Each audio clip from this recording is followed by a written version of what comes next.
তো welcome to the channel, সকলকে চ্যানেলে স্বাগতম। তো আজ আমরা এই ভিডিওতে জানবো এসএসসি গ্রুপ ডি এবং সি পদের যে সম্পূর্ণ বেতন, কত বেতন পেয়ে থাকে সেটা আমরা জেনে নেব। তো পরীক্ষা হয়ে গেছে, ঠিক আছে। এবার ডিএ আপডেট 80% থেকে 22% কিন্তু বেড়ে গেছে, ঠিক আছে। পূর্বে ছিল কিন্তু 18%, এখন 22% নতুন ডিএ তো বেড়েছে। রাজ্য সরকারের সাম্প্রতিক ঘোষণা অনুযায়ী মহার্ঘ ভাতা ডিএ 4% বৃদ্ধি পেয়েছে। নতুন নিয়োগ প্রাপ্তরা তাদের প্রথম দিন থেকেই ডিএ কিন্তু যেটা বেড়েছে এই ডিএ হিসাবেই কিন্তু বেতন পাবে। তো কার্যকারী মাস, আপনার সম্পূর্ণ স্যালারি ক্যালকুলেশনে এই নতুন 22% ডিএর উপর ভিত্তি করেই হবে কিন্তু, ঠিক আছে। এবার বেতনের কাঠামো, বেতনটা কিভাবে হবে, কোন খাতে কি অর্থ থাকবে। তো প্রথমে দেখে নেব বেসিক পে বিপি, আপনাদের মূল বেতন থাকবে। তারপরে এইচআরএ, ঠিক আছে, বাড়ির ভাড়ার ভাতা, যেখানটা কি বেসিক পে এর 12% থাকে। ডিএ সেখানে কত 22% বর্তমান হারে। এমএ মেডিকেল, সেখানে চিকিৎসা ভাতা কত 500, ঠিক আছে, এটা ফিক্সড। এরপর যেটা বেরোবে সেটা হচ্ছে basic pay, HRA, DA, MA, ঠিক আছে। আর এখান থেকে ট্যাক্স আপনার কাটবে, ঠিক আছে, সরকার।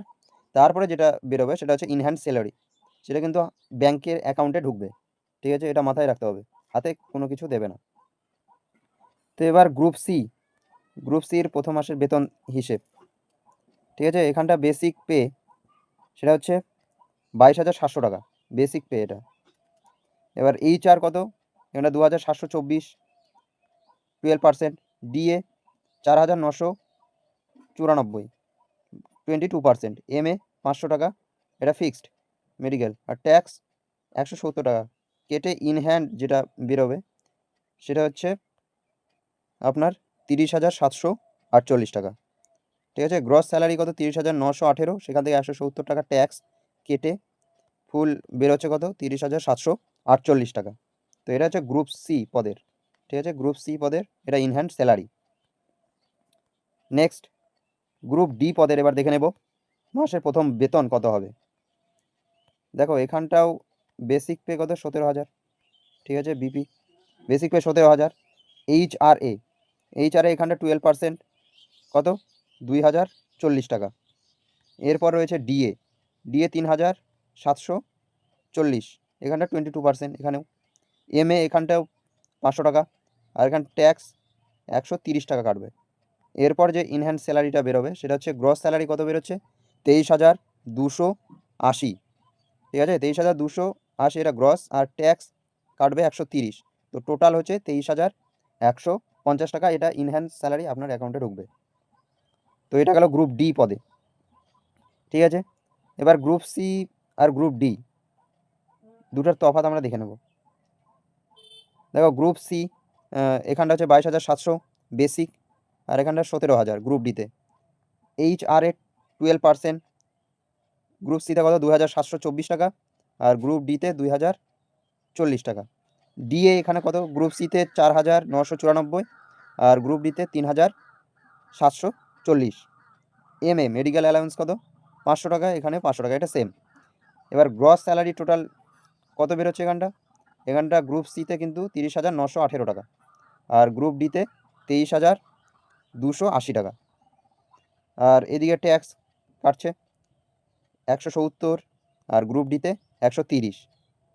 তো এই মিলে ইনহ্যান্ড স্যালারি যেটা বেরোচ্ছে সেটা হচ্ছে গ্রুপ সিতে হচ্ছে 30,748, গ্রুপ ডিতে 23,150 টাকা। তো এখানটা তফাৎ রয়েছে পদ হিসেবে যে বেতন সেটার তফাৎ তো থাকবেই, ঠিক আছে। তো এই হচ্ছে ইনহ্যান্ড স্যালারি। আর বেতন চালুর জন্য যেসব প্রয়োজনীয় নথিপত্র লাগবে, আপনি ক্লিয়ার করলেন এক্সাম ইন্টারভিউ, তারপরে জয়েনিংয়ের পর প্রথম মাসের স্যালারি যে প্রসেস করার জন্য নিচের যে ডকুমেন্টগুলো লাগবে ঠিক রাখতে হবে আপনাকে ঠিক রাখতে হবে। সেটা হচ্ছে PAN card, Aadhaar card, cancel cheque, bank account বিস্তারিত তথ্য আপনাকে ঠিক রাখতে হবে। এই ডকুমেন্টসগুলো আপনাকে ঠিক রাখতে হবে কিন্তু হাতের কোনো ক্যাশ দেওয়া হবে না। প্রথম মাস থেকে সম্পূর্ণ বেতন সরাসরি আপনার ব্যাঙ্ক অ্যাকাউন্টে জমা হবে। তো হাতে কোনো ক্যাশ নেই। এবার দেখো, এবার হয়েছে ভবিষ্যতের বৃদ্ধি, ইনক্রিমেন্ট ডিএ বৃদ্ধি, যেটা বর্তমানে বেসিক পে যেটা রয়েছে। এবার এখানে কি বলছে, প্রতি বছর জুলাই মাসে আপনার বেসিক পে বিপি 3% ইনক্রিমেন্ট যোগ হবে কিন্তু। যেমন 17,000 টাকা, তার 3% কি ওপরে যাবে, মানে বৃদ্ধি হবে 3% প্রতি বছর জুলাই মাসে। আর ডিএ বৃদ্ধি যেটা রয়েছে সেটা হচ্ছে, সরকার যদি ভবিষ্যতে ডিএ আরও বাড়ায় 22% থেকে 26% বা 30%, সেটা আপনার ইনহ্যান্ড স্যালারিতেও সেই অনুপাতেই বৃদ্ধি পাবে কিন্তু। আর আপনার বেসিক পে হলো ভবিষ্যতে বেতনের কিন্তু মূল ভিত্তি এটা, ঠিক আছে। তো এখানটা যেটা দাঁড়ালো সেটা হচ্ছে, গ্রুপ সিতে তাহলে কত, 30,748 টাকা, আর গ্রুপ ডিতে 23,150 টাকা। এটা 22% যে ডিএ সেটার হিসেবে ইনহ্যান্স স্যালারি আপনার ব্যাংকে আসবে। তো এই হলো group C, WBSSC group C এবং গ্রুপ ডির যে বেতন বর্তমানে রয়েছে তার আলোচনা। তো ভিডিওটি ভালো লাগলে অবশ্যই লাইক করুন, চ্যানেলে নতুন হলে সাবস্ক্রাইব করুন। তো thank you for watching, thank you.